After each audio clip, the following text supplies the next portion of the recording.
हाय नमस्कार भाऊ बहिणींनो, झालं का तुमचं चहा पाणी जेवण? तर माझं पण झालंय, बसले, काम झालं सगळं. आई गेली मोडायला, नको जाऊ म्हणलं तर गेली मोडायला. म्हणले बसून काय करू. 2 दिवस आजारी होती, 2-3 दिवस म्हणजे 8-15 दिवस झालं वाटतं आजारी होती. तिचं पोटात दुखते. तिला डॉक्टरने सांगितली सोनोग्राफी करायला.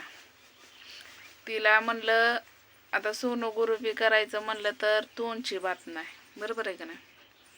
ती म्हणते मला काहीतरी सांगतेली, मला गोळी चालू होईल, काहीतरी होईल.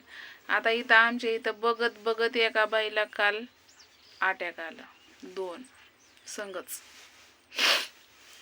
बिचारे आयशूमध्ये गेली की आताच गेली. तर म्हणली इथं हाय मोडायला जाते म्हणली, बसून तर लय माझं दुखायला लागलंय. म्हणलं जा बाई म्हणलं. मग आता मी थोड्या वेळाने जाणारच आहे तिच्याकडं. तर काल मी गेलते टेंभुर्णीला, काल बी गेलते, परवा दिवशी पण गेलते. काम होतं माझं महत्त्वाचं म्हणून गेलते मी. तर तिथं मला गेले, मी घरी गेली म्हणजे दुकानात आधी गेली. दुकानात कोणच बोललं नाही. नका का बोललं ना म्हणलं, मीच आपणच बोला म्हणलं, आपल्याला गरज आहे. गेली बोलली, मी बोलले, म्हणलं बरं आहे का, असं तसं. बरं वाटत नव्हतं वाटतं मला, कळलं असं तसं. तर म्हणली बरं आहे की. मग मी म्हटलं की अहो म्हणलं म्हणजे दिराला म्हणलं की एक काम करा म्हणलं, आपण ऊस लावू, नाही तर मग म्हणलं काहीतरी माळवं करू म्हणलं. तर ते म्हणले नाही, खालच्या वाटणीला आले. म्हणजे बोलण्याची पद्धत तर बघा आता तुम्ही. आता तुम्ही मला म्हणसान की मग एवढं सगळं झालं तर तू हेड्याव का नाही बनवला. कसं आहे भावा बहिणींना, ती हेड्यामुळंच मध्ये पण आम्ही गेलतो, त्यामुळंच जरा थोडीशी तकतक झालती. तकतक म्हणजे जास्त तकतक झालती. शेजाऱ्या पाजाऱ्याने जाऊन सांगितलं होतं की बाबा तुझी सून, म्हणजे त्याला सांगितलं तुझी बायको हेड्याव बनवती, तिला सांगितलं तुझी सून हेड्याव बनवती, तू असं तसं. मग त्यामुळं मग म्हणलं की मी एकलीच गेलती, कुणाला घेऊन गेली नव्हती. बघा, अंगी गुन्हा असेल तर भेतं माणूस. माझ्या अंगी गुन्हा नाही तर मला भ्यायची काहीच गरज नाही. तर काल गेले, त्या धळबद्र्याला म्हटलं की बाबा म्हणलं तुझी मी निघले म्हणलं. काय नेमकं काय केलं म्हणलं, तू बंगला बांधलास का काय केलं म्हणलं, मला दाखव तरी म्हणलं. तर मला काय म्हणतं माहिती का, तू काय बाई म्हणला हिंडायला लागलीच आणि चांगले खाऊन पिऊन राहिलीच, आम्ही काय उपाशी मरतोय, मला कोण बघायचं, मला कोण द्यायचं. अरे जेव्हा तुला बघत होती तेव्हा तुला पुरवत होती, माझ्या घरची मला आणून देत होती, तेव्हा तुला माझी किंमत नाही समजली. बरं तेवढं पण सोड म्हणलं, तू मला हान मार नाही सोडलास म्हणलं. एवढं मारत होतास म्हणलं, रोज एक दिवस उगवला ना तर माझ्या अंगावर काटा यायचं म्हणलं. एवढी तर तुला मी भेट होती म्हणलं. पण आता मला तुला भ्यायची गरज पण नाही म्हणलं, कारण त्यासारखा तू वागत बी नाही आणि वागला पण नाही म्हणलं. आणि त्यामुळं ना तुला मी भ्यावं असं मला वाटत नाही म्हणलं. नवरा म्हणून कर्तव्य तू कोणचं पार पाडलं हे मला तर समजत नाही म्हणलं, आणि मला आठवत नाही म्हणलं. त्यामुळं मी काही हेडेव काढला नाही, कारण हेडेव तर काढला असता तर त्या बाबाने माझा मोबाईल फोडला असता, आणि मोबाईल फोडला असता तर तुम्हीच म्हणला असता की काय गरज होती काढायची, आणि कंटेंटसाठीच गेलती, अशा गोष्टी होत्या. त्या म्हणलं की नको म्हणलं काढायला, आपलं हो का जसं असेल तसं अर्धी भाकर खाऊन जागायचं, पण कुणाला जास्त पोरस नाही करायचं. तर काल गेली, माझं काम होतं तसंच महत्त्वाचं. तर तुम्हाला दाखवते काय काम होतं. हे दिसत असं निळं निळं थोडंसं, त्यामुळं मी गेलती. तर त्यांनी कायद्याने म्हणजे मानुक्षीने ऐकलं नाही, म्हणून मला कायदा हातात घ्यावा लागला. मग गेले तिथं मी जे काय करायचं ते आता तुमच्यासोबत नाही सांगणार मी.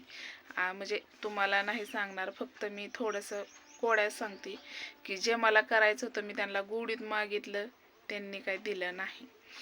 मी त्यांना एकच म्हणलं की मला काहीच नको म्हणलं, मला पोरीला फक्त कुठं कर्नाटक आहे तिकडं न्यायचंय म्हणलं.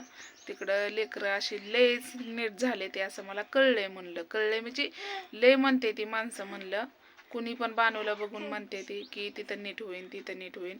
त्यासाठी मला पैसा लागायचा आणि जे पण मी मागते माझ्या खाण्यासाठी नाही मागत आणि पिण्यासाठी पैसे मागत नाही.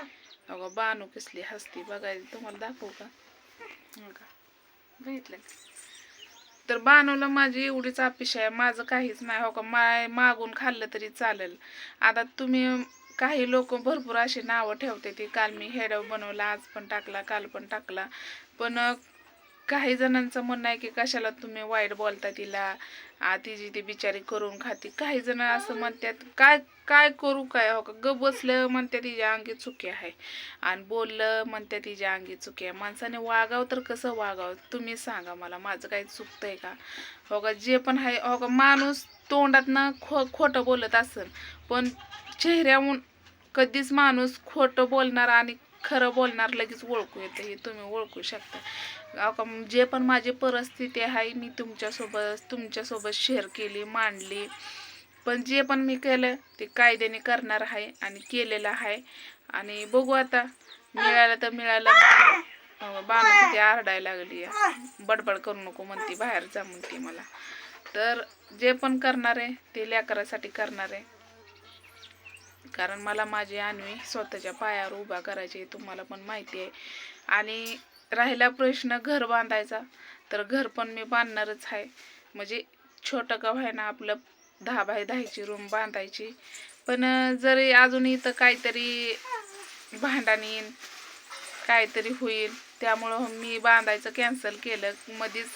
तुम्हाला तर माहिती आहे मध्येच किती मोठा प्रॉब्लेम झाला, मी बांधला असता आतापर्यंत माझं बांधून तयार झालं असतं, पण मध्ये काहीतरी अडचणी आल्या.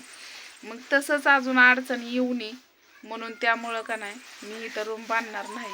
मी कुठं बांधणार हे कुणाला सांगणार पण नाही, पण जिथं बांधणार का नाही फक्त तुम्हाला म्हणणार की हा माझा आडूसा झाला. मी म्हणजे आता मी असं ठरवलं की आपण या भाळवणीतनं लांब कुठं तर राहायचं.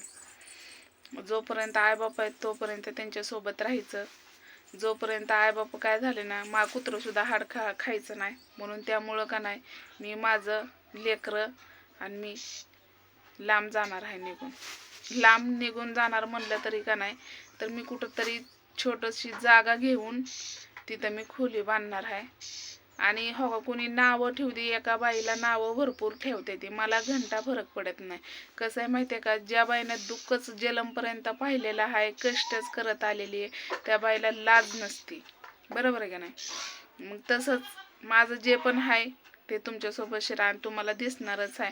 आता मला काय, मी काय एवढी पण धाडीच नाही की मी कुठं पण जाईन आणि हेड्याव बनवून. आता मी जाते, मला हेड्याव कंटेंट भरपूर आहे, पण कंटेंटला महत्त्व नाही.